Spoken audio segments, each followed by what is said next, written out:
ये video class 8 के students के लिए है, तो प्लीज़ आप सभी क्या करें ना, आपके आसपास जितने भी क्लास 8 के स्टूडेंट्स बच्चे हैं उनको रेफ़र कर देखने के लिए ज़रूर बोलें ये वीडियो। Thank you.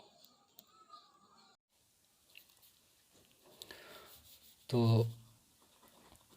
चैप्टर है क्या? गुणन खंडन। ये चैप्टर है क्लास 8 का। इसका चैप्टर नंबर है 7।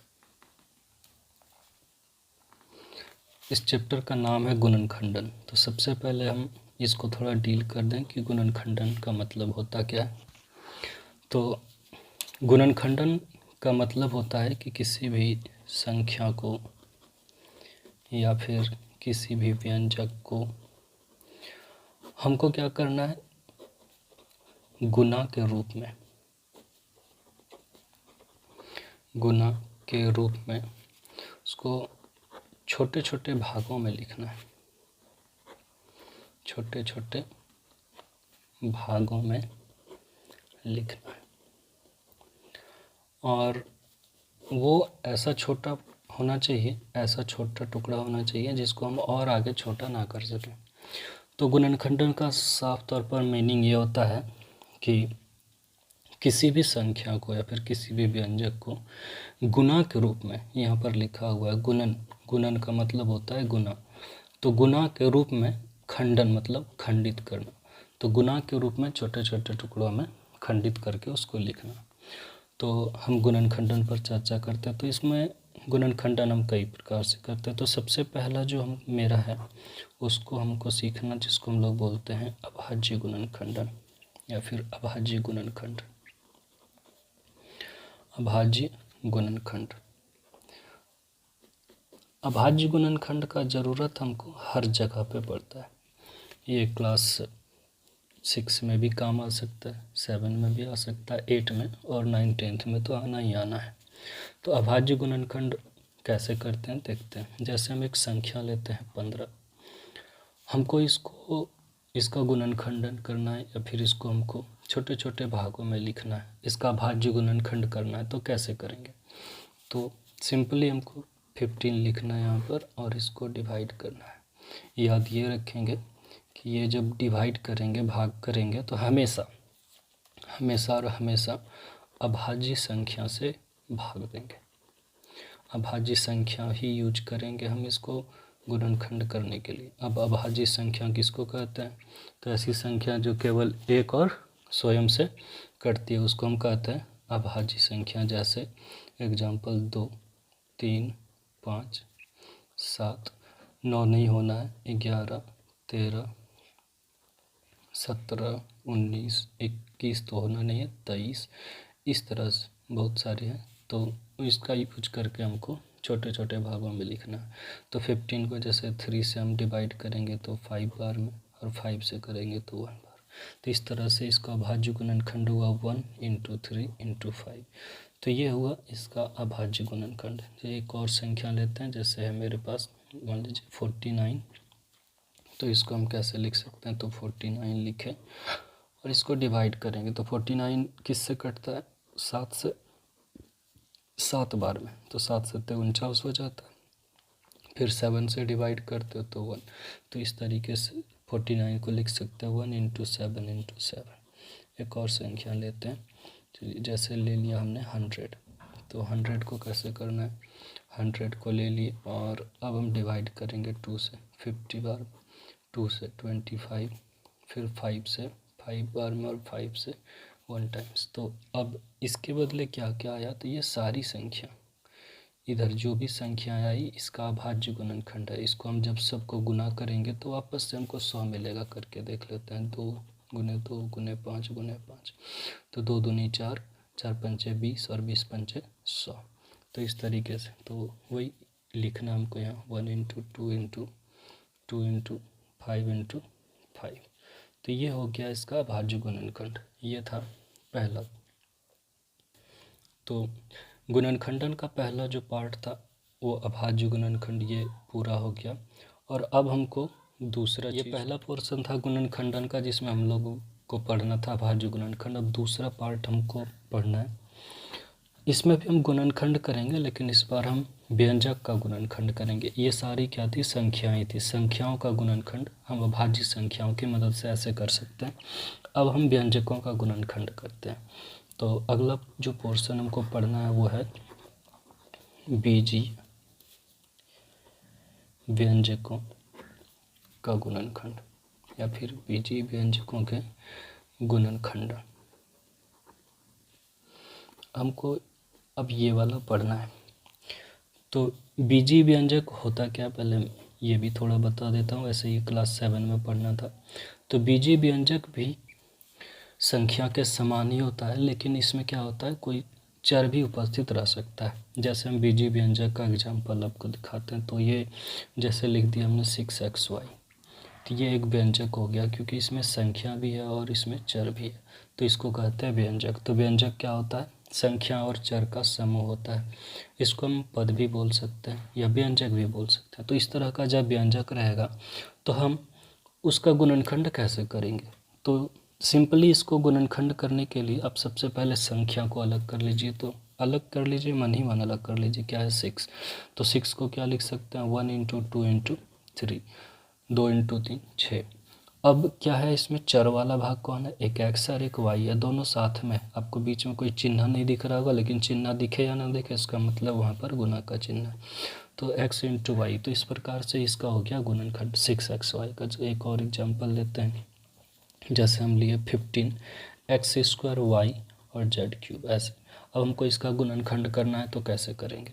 तो इसका गुणनखंड करना भी आसान है। पहले संख्या का अभाज्य गुणनखंड करिए। 15, तो 15 को आपको पता होगा 3 × 5 = 15 होता है। तो 1 × 3 × 5, 3 × 5 = 15। अब चर वाला भाग में पहले क्या है, x², ये x² है, x 2 बार है इसमें, तो x × x, ये x² होता है। फिर से y, और एक z³ है, z का पावर 3 है, मतलब आपको z 3 बार लिखना है, z × z। तो इस तरह से हम ये गुणनखंड किए 15x² y z³ का गुणनखंड ये हो गया। तो ये दूसरा भाग था बीजीय व्यंजकों का गुणनखंडन करना। इस तरीके से हम कर सकते हैं गुणनखंड। तो गुणनखंडन का ये 2 पोर्शन था। सिंपली हमने 2 पोर्शन देखा। अब एक चीज़ छोटा सा, तो गुणनखंडन होता क्या है, फिर से एक बार हम बोल लें जरा सा, गुणनखंडन होता क्या है। तो जनरली गुणनखंड जो है, गुणनखंडन हम संख्या का या फिर व्यंजक का करते हैं, जिसमें हमें क्या मिलता है, हो सकता है संख्याएं ही या फिर हो सकता है व्यंजक ही। किसी भी जो बड़ा संख्या होगा या फिर जो बड़ा व्यंजक होगा, वो हमें छोटी छोटी संख्याओं या फिर छोटे छोटे व्यंजकों के गुणनफल के रूप में ही प्राप्त होगा। जैसे हमने यहाँ 15 लिया था, 15 बड़ी संख्या थी, तो ये छोटा छोटा संख्या कौन, 3 और 5। 49 लिया तो 7 और 7, 100 लिया तो 2, 2, 5, 5। ये छोटी छोटी संख्याओं के गुणनफल के रूप में प्राप्त हुआ। बड़ा संख्या क्या है, बड़ा है बीजीय व्यंजक, तो हमको 2, 3 x और y, इसे 6xy के बदले हमें ये संख्याएं मिली। तो ये होता है गुणनखंडन, कि किसी भी बड़े चीज़ को छोटे छोटे टुकड़ों में तोड़ना। अब हम अगला चीज़ जो सीखने वाले हैं, थर्ड चीज़, ये बहुत ही ज़्यादा इम्पोर्टेंट है। ये क्लास 8 में, क्लास 9 में, क्लास 10 में बहुत ही ज़्यादा काम आता है। इसको क्लास 8 में हम लोग फ़िलहाल बोलने वाले हैं सार्व गुणनखंड ज्ञात करना, सार्व गुणनखंड ज्ञात करना। और आगे चलकर हम लोग अक्सर सुने होंगे, कोई कोई बोलता होगा कि कॉमन निकालना है, तो इसी को हम कॉमन निकालना बोलते हैं, कि सार्व गुणनखंड कैसे कॉमन निकालना है। कॉमन कैसे निकालते हैं, चलिए एक एग्जांपल हम लेते हैं। हमें 3x + 9, ये भी एक व्यंजक है और ये भी एक व्यंजक है, बस ये संख्या के रूप में और ये संख्या चर दोनों है। हमको इन दोनों का सार्व गुणनखंड चाहिए। तो सार्व गुणनखंड का मतलब होता है ऐसी संख्या, ऐसा चीज़, ऐसा व्यंजक जो दोनों में अवेलेबल हो, दोनों में उपस्थित हो, जो दोनों में है उसी को हम सार्व गुणनखंड कहते हैं। तो इसके लिए हमको क्या करना है, इसमें 2 टर्म है, प्लस के इधर 1 और प्लस के इधर एक दूसरा। तो पहला चीज़ लिखते हैं 3x और प्लस के बाद दूसरा क्या था 9। तो हम अलग अलग लिख लेंगे ऐसे कॉपी में नीचे भी। और 3x बराबर 3 को क्या लिखेंगे 1 इंटू 3 और x 9 को क्या लिखेंगे 1 इंटू 3 इंटू 3। तो ये हो गया 9। तो अब हम देखेंगे ये दोनों में ही एक चीज़ है जो कॉमन है, दोनों में अवेलेबल है। कौन सा चीज़ है वो, तो वो है 3। तो इसलिए यहाँ नीचे लिखेंगे कि ये 3x प्लस 9 का सार्वगुणनखंड 3 है। ये हो गया एक मेथड। अब हम सार्वगुणनखंड एक दूसरे तरीके से भी निकाल सकते हैं। जैसे कैसे, तो हमको लिखना है कॉमन कैसे निकालते हैं वो वाला। तो जैसे ये है 3x प्लस 9, ठीक है। तो देखिए प्लस के इधर एक चीज़ है, प्लस के इधर दूसरा चीज़ है। 3x को हम क्या लिख सकते हैं, तो इसको हम ब्रैकेट करके लिखेंगे। ये 3x के लिए लिखेंगे और इधर 9 के लिए लिखेंगे। तो 3x के लिए लिख सकते हैं 1 इंटू 3 इंटू एक्स और 9 के लिए लिख सकते हैं 1 इंटू 3 इंटू 3। तो आपको देखना है कि प्लस के इधर और प्लस के इधर दोनों में कौन सा ऐसा चीज़ है जो मैच कर जाता है। तो इसमें भी 3 आपको दिखेगा, इसमें भी आपको 3 दिखेगा। तो ये दोनों में 3 है, तो 3 को हम कॉमन निकाल लेंगे ऐसे करके। इसमें क्या बचा, तो इसमें बचा x और इसमें क्या बचा 3। ये ब्रैकेट आपको पहले नहीं देना है, मैंने दे दिया था ऐसे ही। ये नहीं देना, यहाँ पर देना। तो इस तरीके से दोनों से बाहर क्या आया, इससे भी 3 बाहर आया और इससे भी 3 बाहर आया। तो ये जो बाहर आया इसी को हम बोलते हैं कॉमन और हिंदी में बोलते हैं सार्वगुणनखंड। तो सार्वगुणनखंड एक बार हम फिर से देखेंगे। अब ये पहला एग्जाम्पल था 3x प्लस 9। हमने एक और एग्जाम्पल लिए जैसे 5a² प्लस 10ab²। तो इसका हमको सार्वगुणनखंड निकालना था। तो हम क्वेश्चन में से जो फर्स्ट पोर्शन था 5a² पहले वो लिखे और दूसरा वाला नीचे लिखे। तो 5 को हम 1 गुना 5 और a² था तो a गुना a और गुना में b लिखे। और दूसरा 10ab² था तो 10 को 2 गुना 5 a और b गुना b लिखे b²। तो इस तरीके से इसमें दोनों में जो है जैसे 5 इसमें दोनों में है, a दोनों में है और b दोनों में है। तो ये हो गया दोनों का उभयनिष्ठ गुणनखंड। तो हम उसको लिखेंगे कैसे, तो 5a² प्लस 10ab² का सार्वगुणनखंड हम गुना के रूप में लिखेंगे। तो 5 ये मिला था a और b, तो इस तरीके से गुना होकर 5ab ये इसका सार्वगुणनखंड है। ठीक है। अब हम तीसरा चीज़ पढ़ चुके हैं, अब चौथा। तो सबसे ज़्यादा इम्पोर्टेंट चीज़ है गुणनखंड निकालना। और गुणनखंड निकालने के कई तरीके हैं, उसमें ये सब हेल्प करेगा हमको, सब सिर्फ हेल्प करेगा। अभी इससे गुणनखंड होगा नहीं, ये अभी तक हमने सिर्फ सार्वगुणनखंड निकालना सीखा। अब एक चीज़ हम और सीखेंगे कि हम पदों के समूहन द्वारा गुणनखंड कैसे करेंगे थोड़ा सा। तो आगे हम देखते हैं। तो अगला जो हमको चीज़ सीखना है वो है पदों के पुनः समूहन द्वारा गुणनखंडन। पदों के पुनः समूहन द्वारा गुणनखंडन करना।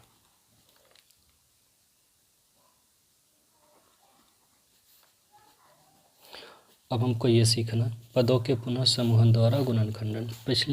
पहले हमने देखा कि जैसे सिंपल संख्या दिया रहता था 2 3 भी दे सकता है। जैसे देखिए, जैसे हमने लिख दिया 5a² plus 10ab² minus 15ab और c भी लिख दिया इसमें।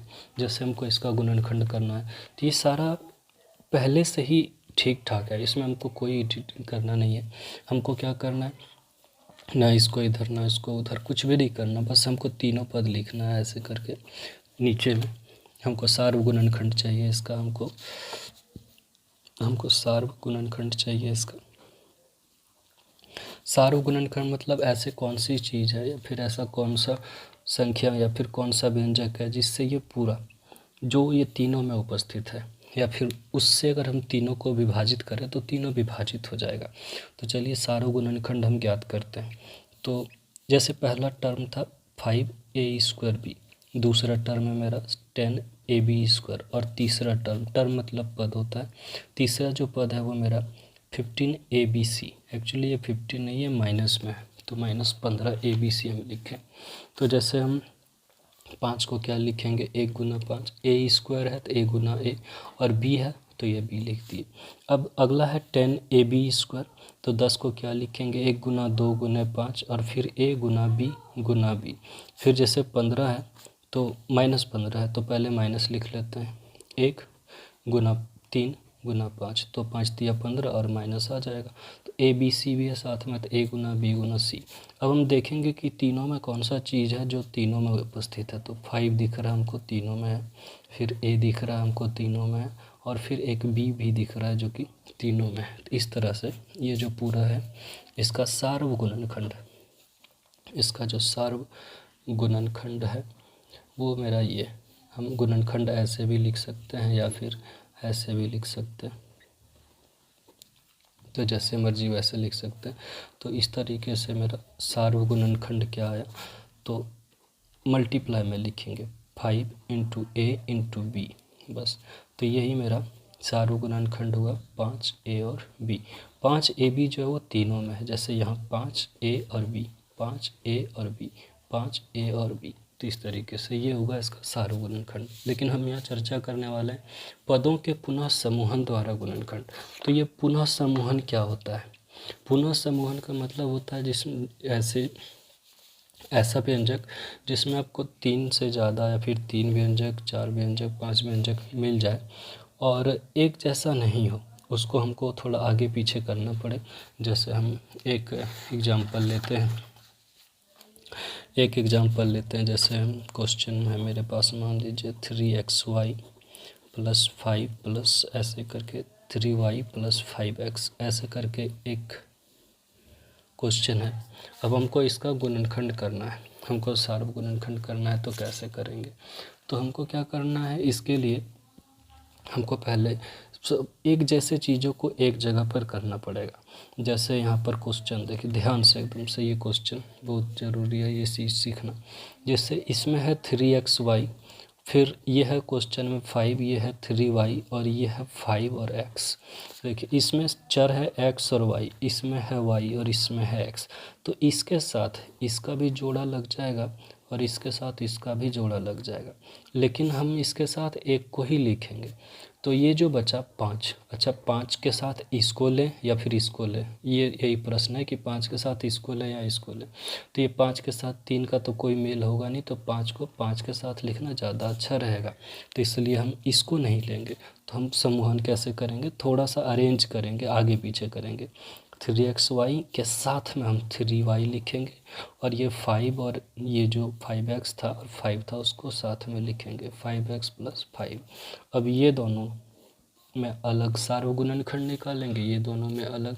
हमने पहले एक बार बता चुका मैंने यहाँ पे कि हम 2 प्रकार से निकाल सकते हैं, नहीं यहाँ पर 2 प्रकार से निकाल सकते हैं, एक ऊपर नीचे लिख कर, एक इस तरह से भी। इसका हम यहाँ पर यूज करेंगे। जैसे इसमें क्या है 3 है, x है और y है, इसमें 3 है और y है, तो हम जैसे 3xy, तो इसमें से इसमें भी 3 है, इसमें भी 3 है, तो ऐसे 3 बाहर निकालिए। और इसमें x है, इसमें x नहीं है, इसमें भी y है, इसमें भी y है, तो हम y को बाहर निकाल लेंगे। तो इसमें 3 और y निकल गया तो बचा क्या x, इसमें 3 भी निकल गया, y भी निकल गया, तो क्या बचा कुछ नहीं। तो लेकिन कुछ नहीं के बदले यहाँ ध्यान से देखिए, तो 3 ये जो 3y है उसको क्या लिख सकते हैं 1 गुना 3 गुना y, तो ये 3 और y, और ये इसको क्या लिख सकते हैं 1 गुना 3 गुना x गुना y। तो देखिए 3 और y इसमें भी है, 3 और y इसमें भी है, तो इसमें बचा क्या था x बचा था, और इसमें क्या बचा कुछ नहीं तो 1 बचा। तो इस तरीके से यहाँ पर हमने 1 लिख दिया। अब इसमें गौर करके हम देखते हैं कि ये दोनों में क्या है, ये दोनों में क्या कॉमन आ सकता है। तो ये 5x है, क्या लिख सकते हैं 1 गुना 5 गुना x, और इसको क्या लिख सकते हैं 1 गुना 5। तो ये दोनों में इस तरीके से क्या मिला मेरे पास 5 मिला। तो अब इसमें क्या बचा x बचा, और सेकेंड वाले में क्या बचा तो 1 बचा। अब देखिए अब यहाँ पर 2 पद हो गया, पहले यहाँ पर 4 पद था 1 2 3 4, लेकिन अब मेरे पास यहाँ से यहाँ तक 1 पद है और यहाँ से यहाँ तक 1 पद है, तो टोटल मिला के 2 पद हो गया। एक बार और हम कॉमन इसमें से निकालेंगे, तो अब क्या कॉमन निकालेंगे, तो आप देखोगे ये दोनों गुना में, ये दोनों भी गुना में है, तो ये x प्लस 1 इसमें भी है और x+1 इसमें भी है, तो हम दोनों में से x+1 को कॉमन निकाल लिए, मतलब ये सारों गुणनखंड हो गया इसका, तो इधर बचा 3y और ये बचा +5। तो अब ये दो पद से मिल करके एक पद हो गया। तो इस तरीके से हम गुणनखंड करेंगे कि पदों के समूहन द्वारा गुणनखंडन। तो जैसे ये 4 पद था, 4 पदों को मिलाकर हमने एक पद में गुना में लिख दिया कि x+1 और 3y+5 को जब मल्टीप्लाई करेंगे तो हमको ये मिल जाएगा। तो इस तरीके से हम सारा गुणनखंड कर सकते हैं। अब हम चौथा चीज़ था, ये चौथा चीज़ था। अब हम पांचवा चीज़ जो सीखने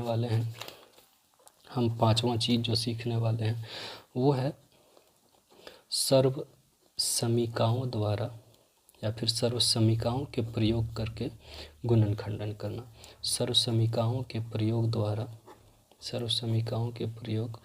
द्वारा गुणनखंडन।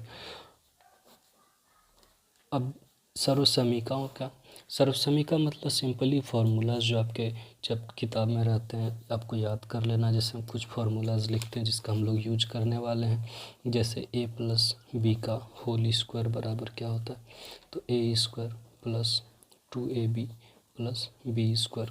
फिर दूसरा जिसका हम यूज करने वाले हैं a - b का होल स्क्वायर बराबर a² - 2ab + b²।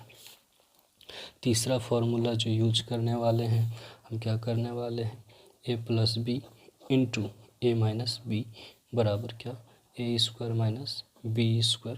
फिर एक और यूज करने वाले हैं चौथा, जिसको हम कहते हैं x + a × x + b बराबर क्या होना है, x² + x × a + b + a × b। ये यूज करने वाले हैं। एक और जैसे पाँचवा a + b का होल क्यूब बराबर a³ ये प्लस है तो plus a³ + b³ + 3ab × a + b, या फिर आप इसको एक बार और ऐसे लिख सकते हैं a³ + b³ + 3a² b + 3ab²। अब छठा जिसका यूज हम लोग करने वाले हैं a - b का होल क्यूब बराबर a³ - b³ - 3ab × a - b, या फिर फॉर्मूला हम लिख सकते हैं ऐसे करके a³ - b³ - 3a² b + 3ab²। अभी और भी फार्मूलाज मैं लिखने वाला हूँ, तो उसका हम लोग यूज करने वाले हैं। सर्व समीकाओं के प्रयोग द्वारा हम गुणनखंड कैसे करते हैं, तो सिंपली आप ध्यान में रखना कि आपको इस रूप में प्रश्न दिया रहेगा। जैसे हम एक प्रश्न लिखते हैं x² + 6x + 9, ये क्वेश्चन है, हमको इसका गुणनखंडन करना है। तो इसका गुणनखंडन कैसे करेंगे, ये जैसे दिया हुआ हम नीचे बराबर देंगे, ये x है तो x का ऐसे करके होल स्क्वायर प्लस अभी बीच वाला खाली रहने देंगे, और लास्ट में क्या है 9 है, 9 किसका स्क्वायर है, तो संख्या जो 3 है वो इसका स्क्वायर है। 3 का स्क्वायर करने के बाद हमको 9 मिल जाता है। तो आप इससे मैच करोगे तो a² और b² है मेरे पास, a के जगह है x और b के जगह है 3। हम बीच में 2ab लिखते हैं, तो 2 × a के जगह x और b के जगह 3। तो गुना करके देखते हैं क्या 6x आता है, तो 2 तिया 6 और x, हाँ 6x आता है। इसका मतलब ये इस रूप का है। अब हम इसको मैच करते हैं तो ये a² + 2ab + b² है, और इसका गुणनखंड क्या होता है, इसका गुणनखंड होता है a + b का होल स्क्वायर। तो a के जगह मेरा क्या है x है क्वेश्चन में, और b के जगह मेरा क्या है 3 है, तो x + 3 का होल स्क्वायर।